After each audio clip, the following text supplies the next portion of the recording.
Hello students. इससे पहले मैंने बेंट टेंडन पढ़ा दिया था। Next topic is tendon with parabolic profile. Parabolic profile का टेंडन होगा, इसके बारे में स्टडी करेंगे। तो ये टेंडन विद पैराबोलिक प्रोफाइल कब प्रोवाइड करेंगे? जब यू पॉइंट लोड था तो बेंट टेंडन प्रोवाइड कर रहे थे। जब ये यूडीएल होगा तब पैराबोलिक प्रोफाइल का टेंडन प्रोवाइड करेंगे। सपोज कोई बीम है, लेंथ एल है, इसकी डिप एच है, इस पे यूडीएल डब्ल्यू यूनिट पर रन का लग रहा है, ऐसी कंडीशन, और इस पे प्रीस्ट्रेसिंग फोर्स पी लग रहा है। ऐसे केस में इसमें एक अपवर्ड थ्रस्ट जनरेट हो जाएगा। अपवर्ड थ्रस्ट जनरेट होगा इस पैराबोलिक प्रोफाइल की वजह से, जो कि इसके अब जो लोड लगेगा उसको काउंटर बैलेंस करेगा। तो इसमें आपको ज़्यादा कुछ जानने की ज़रूरत नहीं है। इसमें जो बेसिकली आपको सबसे पहले समझना है वो ये है W C equal to 8 ph/L। तो डब्ल्यू सी क्या है? जो अपवर्ड थ्रस्ट लग रहा है पर मीटर रन का, अपवर्ड थ्रस्ट जो लग रहा है पर मीटर रन का, वो चीज़ वो जो है डब्ल्यू सी है। पी क्या है? जो प्रीस्ट्रेसिंग फोर्स लग रहा है दोनों साइड से, वो पी है। एच, एच क्या होगी? उसकी जो ये डिप है,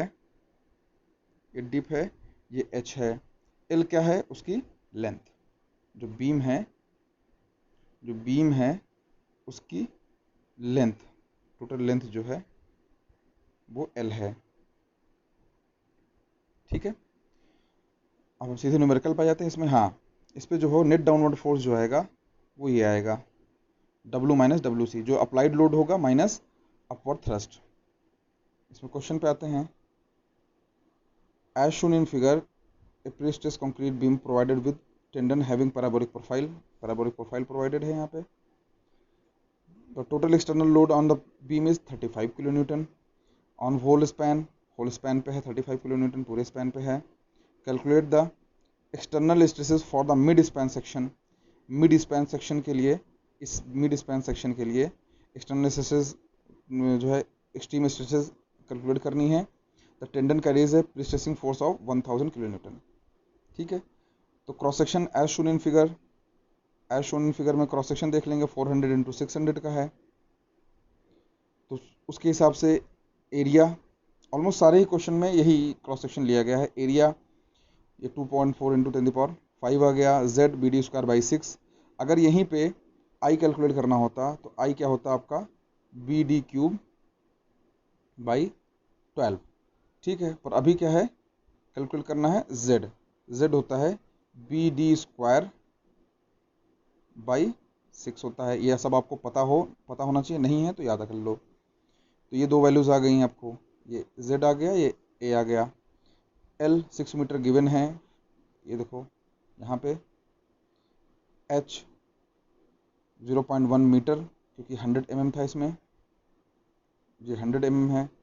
इसका स्पैन, सॉरी इसकी डिप 100 mm है, तो उसके हिसाब से डब्ल्यू सी जब कैलकुलेट करेंगे, डब्ल्यू सी आ जाएगा 22 किलोन्यूटन पर मीटर। ये 8 पी एच/L रख दिया, वैल्यू कैलकुलेट कर लिया।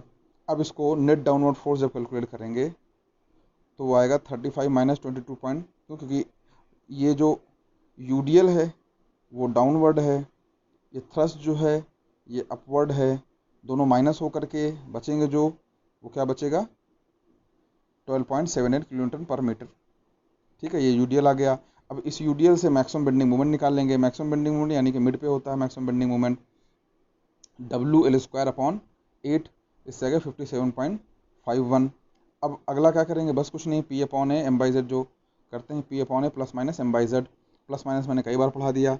अब इसमें PE/Z नहीं आएगा, क्योंकि अगर किसी को PE/Z रखना है तो ये वाला पोर्शन फिर हटाना पड़ेगा, ये पोर्शन हटाना पड़ेगा। ये WC कैलकुलेट करने की ज़रूरत फिर नहीं पड़ेगी, उस पोर्शन को हटाना पड़ेगा। जिसको इस पॉइंट पे समझना होगा ये खुद से ट्राई कर लेना, नहीं तो डाउट क्लियरिंग में पूछ लें, इसको खुद से सॉल्व करके देख लेना। सॉल्व क्या करोगे इसमें? आप जो M है, जो M निकला हुआ मैक्सिमम मोमेंट जो निकला हुआ है, ये इसको निकालोगे आप। WL² 8 ये 35 के हिसाब से निकालोगे। W एल स्क्वायर यानी 6 स्क्वायर अपॉन 8, इसके हिसाब से निकालोगे आप डब्ल्यू स्क्वायर अपॉन 8, वो आ जाएगा आपका m।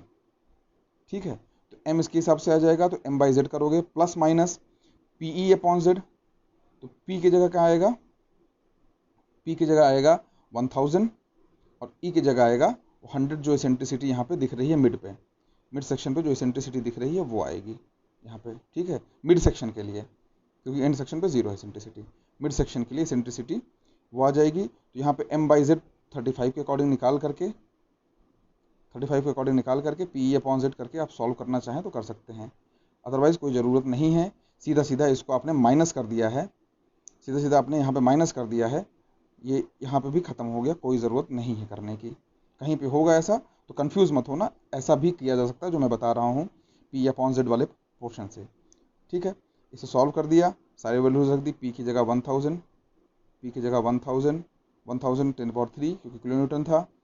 एरिया की वैल्यू निकाल चुके हैं आप, 5.7 इंटू 557.51 इंटू 10⁶, क्योंकि किलो न्यूटन मीटर है, न्यूटन में कन्वर्ट किया। एम की वैल्यू जेड की वैल्यू 2.4 इंटू 10⁷। सारी वैल्यूज़ रखने के बाद सॉल्व किया, सॉल्व करने के बाद ये प्लस माइनस में ये वैल्यूज़ आ गई।